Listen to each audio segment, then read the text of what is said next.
Hello అండి, అందరికీ నమస్కారం. నేను మీ శ్రీజాదమ్ము. నేను కూడా మీలాగే ఇంత త్వరగా బయటికి వస్తానని చెప్పి అసలు ఎక్స్పెక్ట్ చేయలేదు. ఇంకా ఆ ఫేజ్ నుంచి అయితే కంప్లీట్ గా బయటికి రాలేదు. నేను కూడా బ్లాంక్ లోనే ఉన్నాను. బట్ నా కోసం చాలా మంది సపోర్ట్ చేశారు. మీ మెసేజ్లు, మీ కాల్స్ ఇవన్నీ కూడా కంప్లీట్ గా చూడకపోయినా సరే నాకు అర్థం అవుతుంది మీరు నా కోసం ఎంత సపోర్ట్ చేస్తున్నారు అని చెప్పి.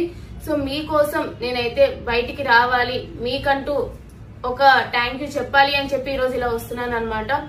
Firstly thank you so much. అసలు చిన్న వాళ్ళ నుంచి పెద్దవాళ్ళ వరకు, ముసలి వాళ్ళ వరకు అందరికీ కూడా పేరు పేరున చాలా థ్యాంక్స్ అండి. మీకు లైఫ్ లాంగ్ నేను రుణపడిపోయి ఉంటాను. అంత సపోర్ట్ చేశారు, నాకు సపోర్ట్ చేస్తూనే ఉన్నారు ఇంకా కూడా.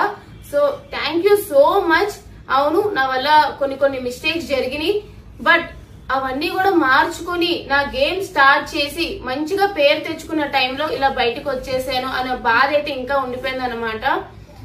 ఎవరిని కూడా నాకు ఏమిటి క్వశ్చన్ చేసి అసలు ఎందుకు ఇట్లా చేశారు అని చెప్పి అడగాలని లేదు. ఎందుకంటే ఇట్స్ షో ఫార్మేట్ అంటారు, నాకు అధికారం లేదనమాట.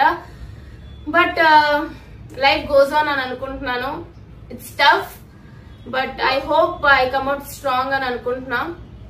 బట్ నేనైతే బాగానే ఆడాను అని అనుకుంటున్నాను. ఆడగలను ఇంకా. అలానే ఆడి మీ ఇంకా సపోర్ట్ ఇంకా పెంచుకొని ఆ టాప్ లో చూద్దాం అనేది నాది ఒక చిన్న కోరిక ఉండేది. ఇప్పుడు అది లేదని చెప్పే చాలా హర్టింగ్ గా ఉందన్నమాట. బట్ నా కోసం చాలా మంది ఏడ్చారు, సపోర్ట్ చేస్తున్నారు, ఫైట్ చేస్తున్నారు. మీ అందరి కోసం అయితే నేను చెప్పగలిగింది ఒకటే థ్యాంక్ యూ, ఒకటే చెప్పగలను. సో థ్యాంక్ యూ అండి. ఇలానే నాకు సపోర్ట్ చేస్తూ ఉండండి. Thank you.